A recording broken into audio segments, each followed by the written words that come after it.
An unusual way to use caper for a hors d'oeuvre, you know. Make sure that you wash it carefully, you drain it carefully and make it dry. Put it into your fryer, a couple of minutes, you fry your caper in there, and this makes a new, quite different hors d'oeuvre. Sometimes a different technique opens up new doors and new flavors. I'm Jacques Pépin, this is fast food my way.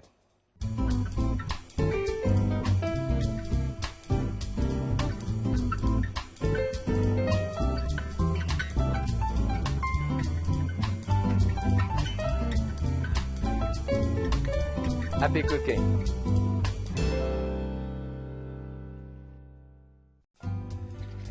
I always think better when I have a glass of wine. And usually when I think about menu, I do have a glass of wine. And the menu that we're going to do today is one of my great menu of the summer, certainly the lobster roll. Next to me, to my house in Connecticut, there is a little place called the Clam Shackle. And they do those lobster roll the whole summer. They close during the winter. And it's kind of a rite of summer to have that for lunch. So I'm going to do one of those for you and serve that on a nice spinach salad. And after that, a quick lamb stew. He's taking lamb from the leg, very lean lamb, and saute it rare with all kind of different vegetables. And finally, a small berry custard as a dessert with some raspberry and strawberry on top. Summer again. Time to get to work. We're going to start with the lobster roll. And the lobster roll, I have it here. Those are the split roll that sometime, here apparently it's called down east split.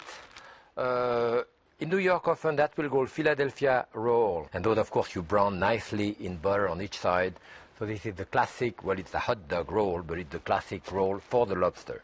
So I'm going to have a little bit of butter in there. And I want butter for flavor all of the lobster. I have a good half a pound of lobster here, and we're going to add some shallots to it. This is a large shallot, and I want about a couple of tablespoons of this.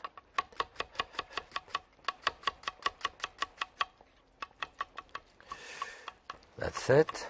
Sounds good. About 2-3 tablespoons here. So, the same amount of scallion. Sometimes I bring it up this way, it's easier. We want to saute this and season the lobster with this. Now here, as you can see, I have two lobster. I have half a pound of meat. So those lobster were probably close to a pound each. Usually, full summer, the lobster you get 1 to 4. A pound lobster, 4 ounces of meat. That's standard if the lobster is full. You can see that this one was a female because there is the roe. That red thing is the roe. And you can poach your lobster yourself, as I do most of the time. But very often you have a specialty market or good supermarket. You have access to fresh crab meat or fresh lobster, and that's a great dish to do this way. I have the 4 claws here. And of course, for the pieces, just cut the whole thing into good half-inch, 1-inch pieces, And I'm going up to season it with this. Here we are. That's it. Cooked enough. My lobster, actually, you could do a salad like that and have it just as is. It'd be very good. Always clean up after yourself. What my wife says. Okay. Salt and pepper. I could even have a little bit of lemon juice in there. Be good. That's it. And then we're going to stuff the lobster roll. I think I'm going to take the small one here. Those Philadelphia roll. Okay, so they are split up and already when you buy them. So I want to divide my meat to have it in each of those. Let's see how much I'm going to be able to put in there first. 1 I may have a bit too much in the first one. Okay, let's see here. I really want to stuff it deep into the lobster, into the roll rather.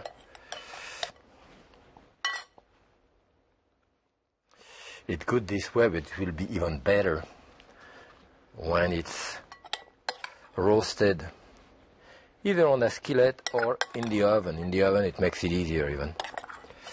Okay, I have my half a pound of lobster, meaning that I have 8 ounces of lobster, 2 lobster, so I have about 2 ounces of lobster per person here.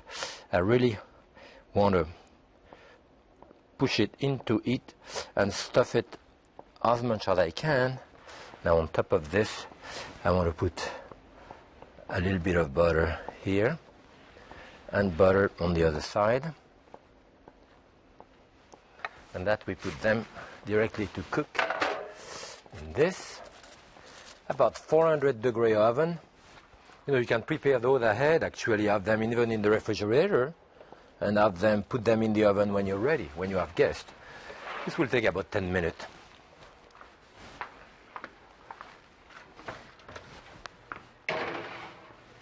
To the lamb stew. And the lamb stew, I have different vegetables in it, which I'm going to cook first. You can buy that fennel, cut the end of it. It comes with those beautiful leaves, which are very anise kind of flavor. What I'm going to do, in fact, is to keep a little bit of that, maybe to put as a garnish on top of my stew, as a decoration. And this, you can use that in stock, or you can braise it as well. This one is going to be sautéed pretty fast. And to slice it, I want it to be sliced very, very thin. What I do when it's sliced thin like this, sometimes I put a dash of salt on top of it, even a little bit of sugar. I let it marinate, and I do a salad out of this, and that's very good. Same technique. Now, one of the best way of doing it is with those so-called mandolines, you know, which goes like this. This is, you're supposed to grab the thing here to prevent from cutting yourself. You can do it when it's big like that, holding it this way. And as you can see, you know, this is really going to be very, very thin. You know, it's beautifully thin. And that's what you want. Now you can do the same thing with that one. You know? And I need about a good cup of it here, so that's more than enough that I have here. Those are very handy type of things, you know. So we'll put that in there. I have water with it, like half a cup, a good half a cup of water. Okay. And I'm going to put onion in there. So here is the onion, about half a cup of onion as well. You know, finely chopped. Doesn't have to be that fine actually.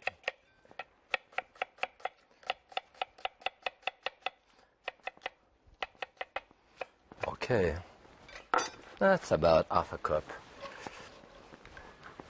Okay, let's see that. Here, mushroom. So that's what I'm doing here. It could be sliced or diced.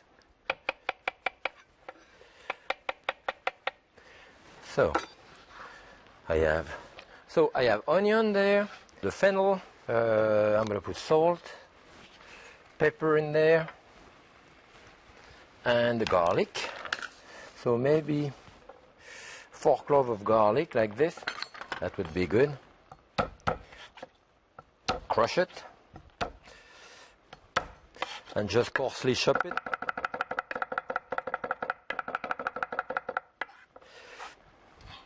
Okay, this and tomato. Those are beautiful hothouse tomato. So about 1 inch. They're going to render some juice as well, you know. This way. So I'm just getting the vegetable to sweat a little bit and to soften, you know. Can do it this way as well. All right.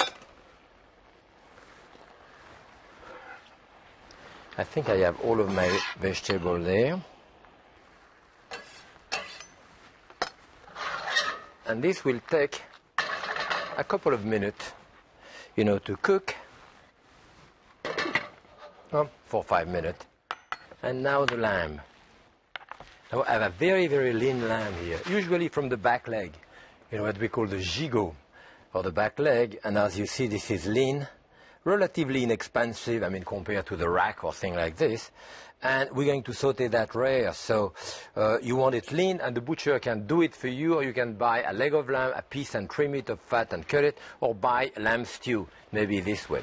You see that? This is going very well, almost cooked. I'm going to move it here. Goes faster. And we're going to saute that with a bit of oil and butter.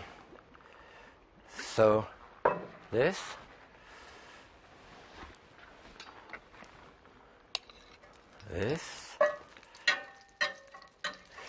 This is a stew, but a different type of stew, because it is not braised, it's done at the last minute. You know, it's an instant stew.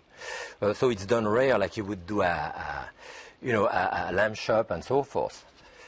So salt, pepper on it. You don't put salt and pepper before you're ready to cook it, because it would bleed the meat. We want that really hot, because we want to saute it. Okay. You can see now when the foam kind of disappeared like this, that's really getting hot, and that's what you want there.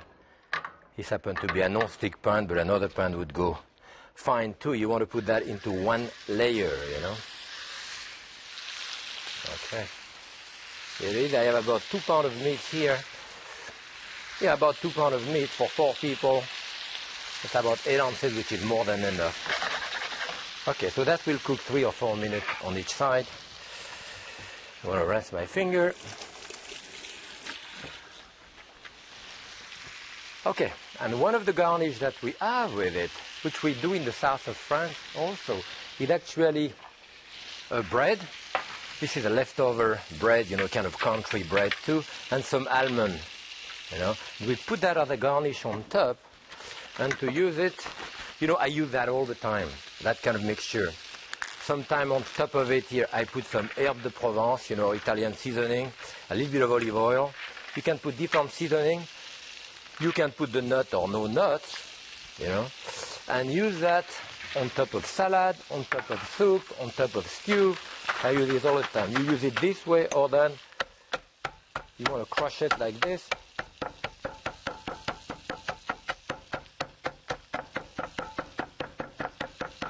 So remember, when you have leftover bread, don't throw it out. You do something like that, keep that in your refrigerator. You serve soup, you put it on top. Salad, you put it on top. You do vegetable, you put it on top too. So here we are. Now let's see my lamb here. I can see that it's nicely browned. Yeah. Can you see that? So you realize also now that that meat should be quite lean. You know, you don't want to have fat in it, because it's going to be served, what I say, kind of rare. Or medium rare.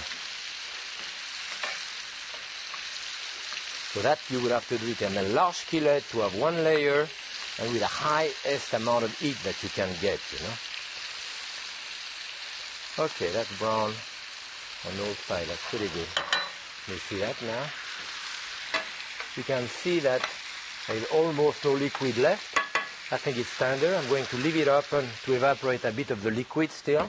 And another garnish that we're going to put in there is black Kalamata olive, capers, and chives on top. So I'm going to cut a little bit of chives. I have chives in my garden, and you know, they come back every year and get bigger and bigger. The tarragon come back every year. Depends where you live, of course, in the country, but those are annual. In that case, as you can see, I'm cutting it pretty coarse. Sometimes I cut it very fine, sometimes coarser, depending what I want to do with it. Okay.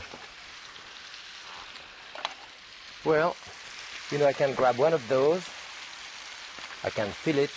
Can even grab one like this, cut it open, to you. It's very rare still in the center, but you can see the outside of the meat here is gray. The inside of the meat is very red.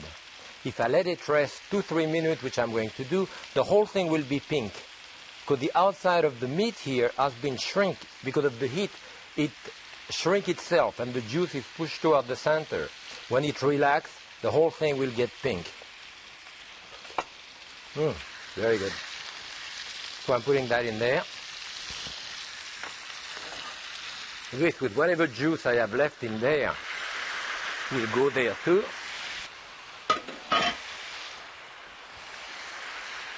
And can put my olive. Maybe I'll put the capers on top. Now you don't want to boil this now long, because boiling it is going to toughen the meat. You know, so it's rare, you know. So you do that at the last moment. If you're not ready to serve, don't mix those things together. Okay.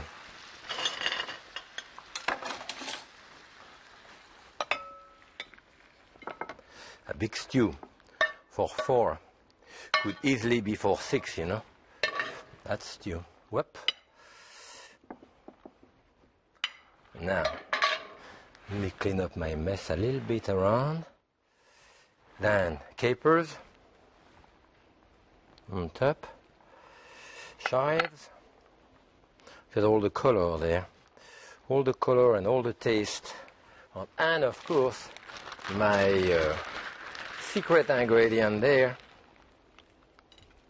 you know, which make it crunchy. You can serve more of that on the plate, you know, because this is going to be very crunchy around and it's nice. Okay, a bit here, a bit there, and we are ready to serve. Beautiful, fast, quick lamb stew. Okay, I'm sure my lobster rolls are ready now. Let's get them out of the oven. Yep.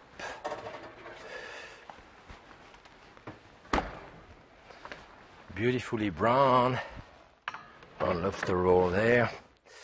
We're going to do a bit of a salad with it, you know. We can do a mesclun salad, or romaine salad would be good, but in that case, just baby spinach, you know. And the baby spinach, I don't want to dress it ahead, because it's going to get wilted very, very fast.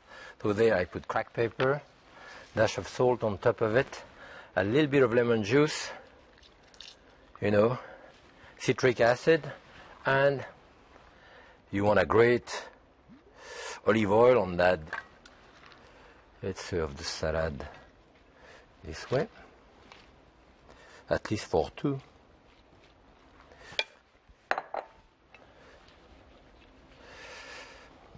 That's it.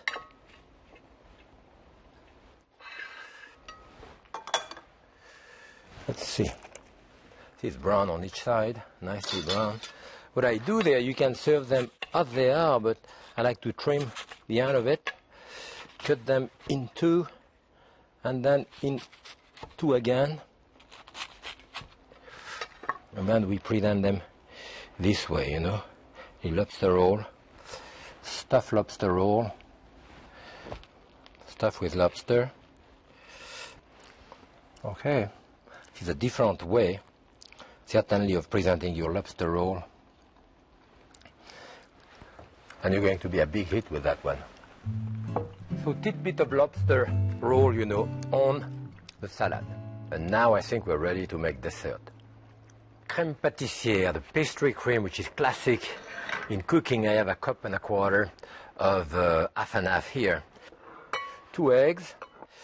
And often, this is the way I separate eggs. I break the eggs in something and I separate my eggs after. And I have no white around. Most people will separate the egg from one half shell to the other half shell, and about 1/3 of the egg white stay around the yolk and in the shell. So we mix yolk and sugar first. All right. If you leave that yolk on top of the sugar, it will burn. The yolk will be burned by the sugar, so you have to stir it to that extent. If you were to do this with that, it would be crème anglaise, that is English custard cream. The addition of starch make it pastry cream. this, a dash of vanilla in there, pure vanilla extract, and then I have my milk boiling, so I put the milk directly in there. You don't have to go slowly to pour the whole thing in there. Stir it so the whole thing is diluted, and then you bring it back to a boil. If it was a crème anglaise, that is the custard cream, the one without the flour, you would never come back to a boil. If you come back to a boil, you have scrambled eggs. But by putting the starch in it, then it will stabilize the cream. And as soon as it comes to a boil, it's fine. You can see how thick it got now. Now it's boiling. That's all there is to it. You can let it cool off. And I have one here, the same one actually, which I did a little while ago, which is cool off. So it's cold and it gets a little thicker, of course, when it's cold. So that's my pastry cream. I just put that directly in those beautiful little mold here, and we'll put the berry on top. So we'll cut on the work of having to do a dough, and also on the calorie of it, you know. So try not to mess up my beautiful custard here. Should have about 3-4 tablespoons per person here of this, and of course you can have any type. I do that in dessert. This is a kind of dessert which is ideal year-round, because you do the same thing, and in winter you put slice of mango in it, or orange for that matter, or banana for that matter, any of those fruit, even some dry fruit in the center. All of that is very nice. And in full summer, of course, you use the bounty of the summer. And finally, you know, we finish that up with a little bit of seedless raspberry preserve. As you can see, that seedless raspberry preserve is nice and smooth for the simple reason that I put the whole jar, not with the top, without the top. I put it into the microwave oven for like 30-40 seconds, and it just melted nicely, and I can glaze the top. This eventually will mix with the crème pâtissière, you know, the pastry cream underneath, and make something quite nice. Okay. You can serve that with a nice cookie, you know, tenir glace. And usually you would want to use seedless raspberry preserve. Maybe let's put one of those on top. Need a little bit of decoration there, maybe here. One of those, why not? Don't eat it. Just give a bit of color.